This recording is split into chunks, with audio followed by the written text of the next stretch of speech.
nouvelle réception manga et c'est parti. On commence chez Albin Michel dans leur gamme Coda avec le premier volume de Beware the Villainess. J'ai entendu beaucoup de bien sur ce webtoon pour les personnes qui le lisaient en ligne, donc je suis très contente de le voir arriver au format papier. Les planches ont l'air totalement à mon goût, je trouve la couverture vraiment très jolie et c'est typiquement le genre d'histoire qui peuvent m'intéresser, donc j'ai vraiment hâte de le découvrir.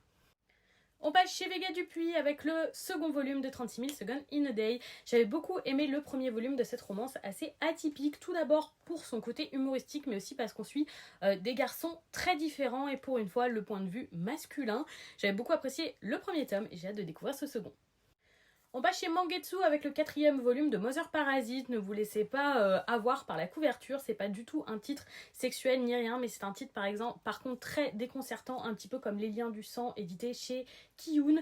Vraiment un titre qui fait froid dans le dos, captivant, parfois malsain et très intéressant. On va continuer de découvrir Ryota et son objectif de trouver la meilleure maman et de se débarrasser des mamans qui ne lui plaisent pas. Et je suis vraiment curieuse de lire ce tome. On passe chez Doki Doki avec le second volume de The Unexpected Goddess, un titre de fantasy qui m'a assez agréablement surprise au premier volume et qui sera terminé en 3 volumes. J'espère que ce sera toujours aussi intéressant dans le second tome parce qu'il y avait quand même quelques faiblesses dans le premier que j'espère voir corriger. Ce tome sera décisif.